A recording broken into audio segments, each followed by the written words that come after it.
Thank you very much indeed for inviting me to give this short talk on familial hypercholesterolemia in children and young people. My name is Blair and I work at Alder, and I picked this service up relatively recently, about 2 years ago. So I'm still somewhat naive compared to many members of the audience.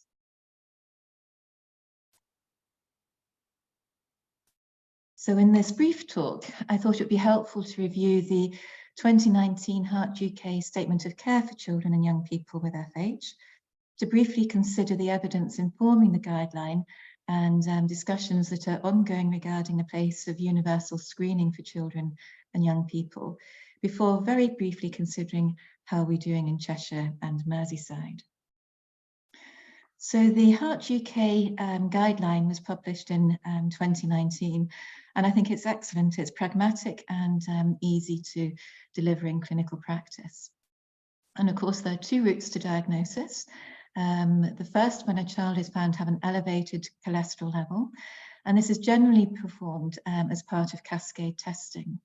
We don't routinely measure cholesterol in children unless they've got an underlying diagnosis that puts them at risk of secondary hypercholesterolemia. So it's rare that we would identify a patient through this route.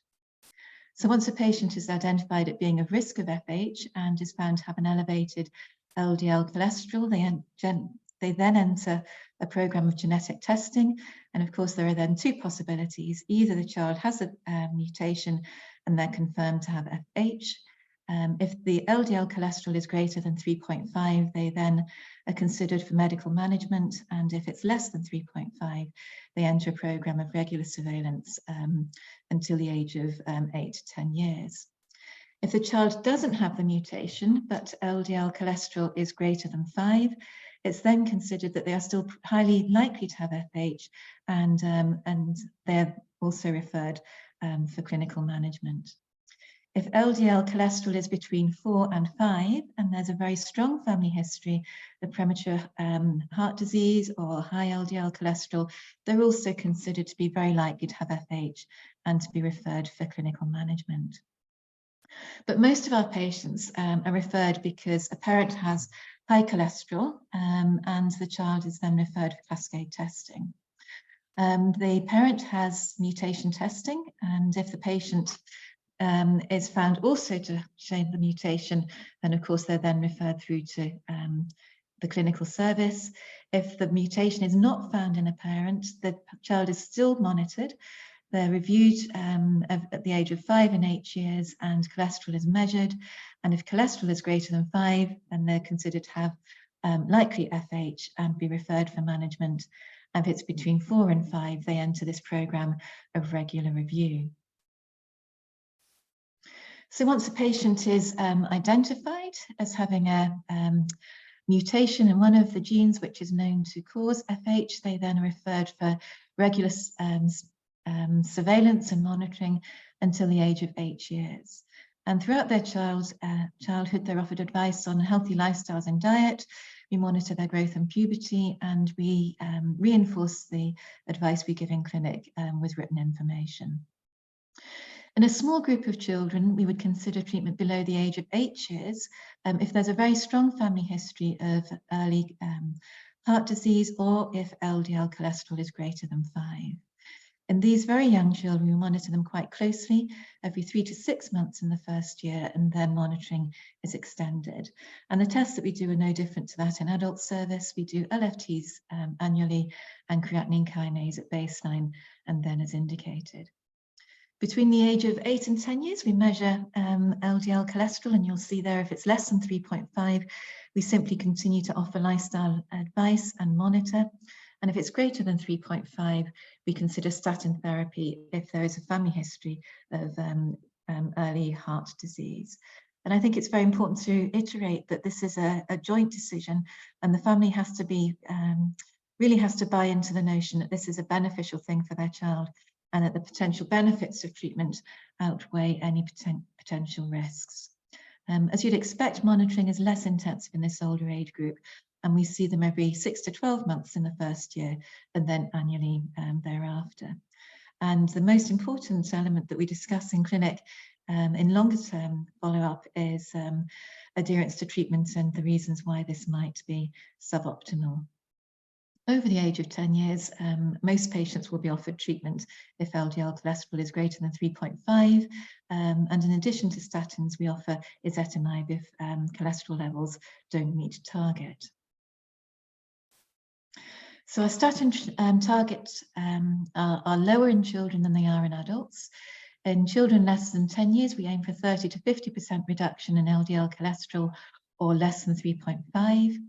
In children between 10 and 14 years, we aim for a 50% reduction or LDL cholesterol less than 3.5. And in those over the age of 14, if there are additional comorbidities, for example, if they have type 1 diabetes or a very strong family history of cardiovascular disease, we aim for tighter control with LDL cholesterol less than 2.5. And as I said before, we might add ezetimibe if necessary. So which statins do we use? Well, there are theoretical but unproven concerns regarding the effect of statins on brain development in young children. So we favour the use of hydrophilic statins in the youngest children. And in children below the age of 10, we would offer treatment with either pravastatin or rosuvastatin. And in children over the age of 10 years, we generally start treatment with atorvastatin. And I've just noted there in the table below the age at which these medications are licensed for use in children. And perhaps a little bit bizarrely, simvastatin is the drug which is licensed for the age of 5 years and over. I should just reiterate that concerns regarding the impact on statins on development of the brain and puberty have not been evidenced by clinical trials, but nevertheless, this seems to be a sensible and pragmatic approach, and these medications are well tolerated and don't seem to be inferior to the lipophilic medications. So what's the evidence underpinning these recommendations? Well, there's been a number of Cochrane reviews, and the most recent one was published in 2019. And over this period of time, there's been a building body of evidence to support treatment in children. I think there's now robust, high-quality evidence of the impact of statins on LDL cholesterol in children, and this comes from randomized control studies. And in fact, there were 6 studies reported in this most recent Cochrane review, reporting data from almost 700 participants. And these double-blind randomized placebo-controlled studies demonstrated a fall in cholesterol of only 4 to 5% in those treated on placebo arms, compared to about 30% in those treated with statins. The evidence regarding adverse events is not as strong, as the duration of follow-up is relatively modest, between 1 and 6 months. But what evidence there is to date is reassuring, with no evidence of an increase in adverse events between those treated with statins and those treated with placebos on these randomized controlled studies. So the evidence continues to evolve, and this has led to a number of European organisations, and in fact organisations across the world, calling for paediatric screening. And you'll see some of the editorials noted here, together with a couple of the studies which report that universal screening for childhood is likely to be effective and cost-effective.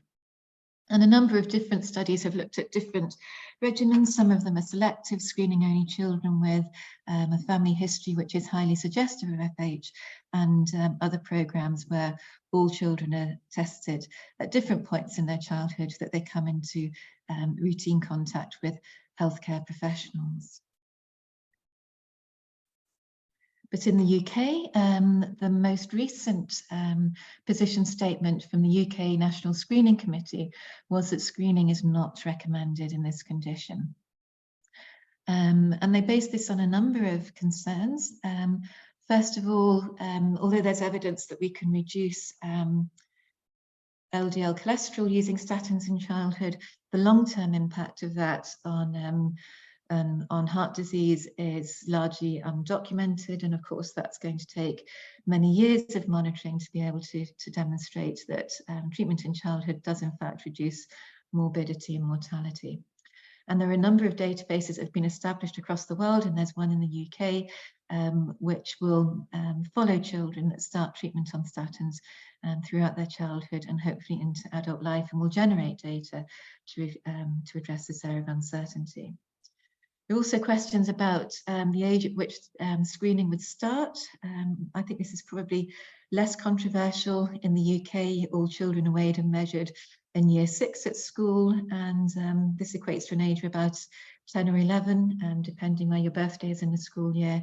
And given that this is the point at which treatment would be considered, it would seem to be a sensible point at which the opportunity could be taken for testing, if that was felt to be appropriate. One of the issues that the screening committee raised was the impact of screening in the very youngest children at the age of 1 or 2 years when they have their routine vaccinations, given that this is many years before treatment would start. So you're giving a family a burden of a diagnosis with no active intervention. And of course, there's also the logistical challenges of making sure that these children are then invited for testing and possible treatment once they reach the age of 8 to 10 years. And of course, there's also the issue of what do you do with children that have high cholesterol levels who don't have FH, for whom there's currently no recommended treatment. So is there any evidence that has taken this discussion further since the point at which the last Cochrane review was published and the UK National Screening Committee published their position statement? Well, these are fairly old data from early in the 2000s, and it's very well-known data, which I'm sure is no surprise to the people listening today. This is a study in which carotid intermediate thickness was measured in children with FH and their unaffected siblings. And what you'll see in the graph on the y-axis is a difference in the measurement between children and their unaffected siblings, and across the x-axis, the age of the children and the participants. And you'll see that there's a fairly straight relationship between age and the difference between these measurements between children with FH and their unaffected siblings. And with the red arrow, I've indicated the age at which it becomes statistically significant. So carotid intermediate thickness is significantly thicker in children with FH than it is in unaffected siblings. And this is known to be associated with an increased risk of cardiovascular events in adult studies. And I don't think we've got any reason to believe that this would be different for children.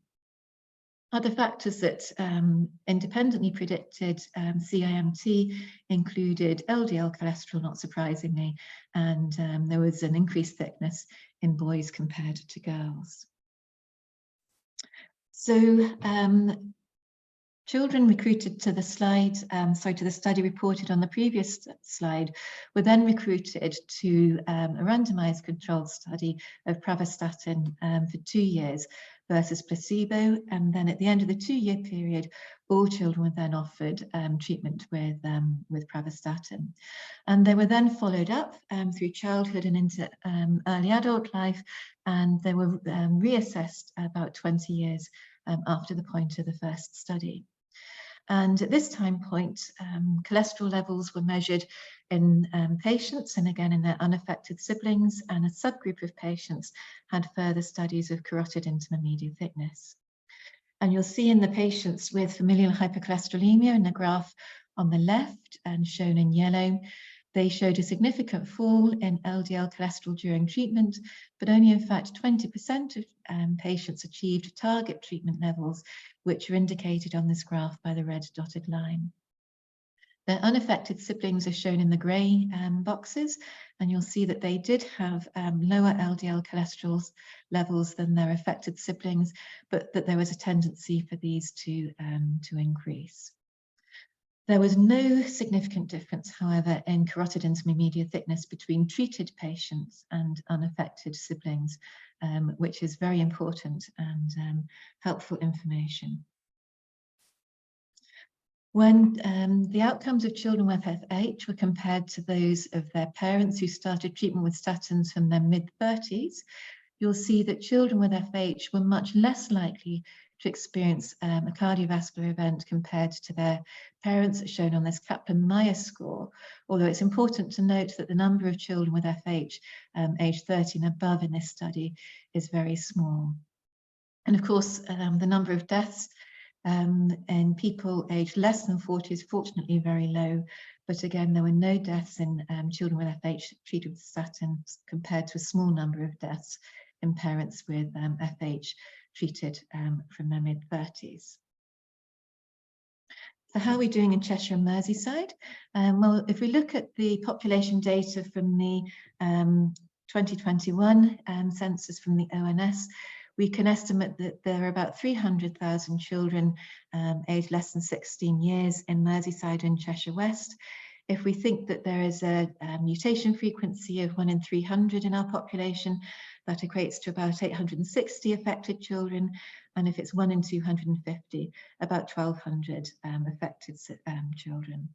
And if we assume that there's an even distribution across the age range, there would be between about 400 and 600 children and young people in the age group at which treatment would be considered. So in my clinic, I have about 50 patients, and of course, I'm sure there are many other children distributed across our region. But one of the things I'm being struck by is that they come from an affluent population, and I just thought this was a quite interesting point to raise in this talk. So if you look at the background population in deprivation deciles, where 1 to 3 is the most deprived population, you'll see that about 43% of our population live in the most deprived 3 deciles and only 27% in the most affluent 2 deciles. And the converse is true when you look at our pediatric FH population. Only 25% of our patients come from the most deprived deciles, whereas 42% of patients come from the most affluent deciles.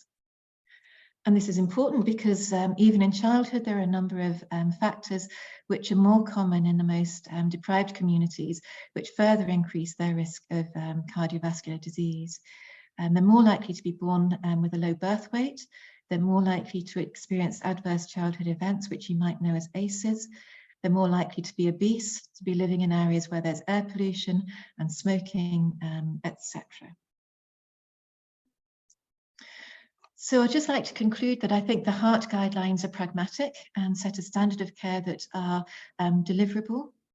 I think there's evidence informing the care of children with FH, and I think this is fairly robust and it's rapidly evolving.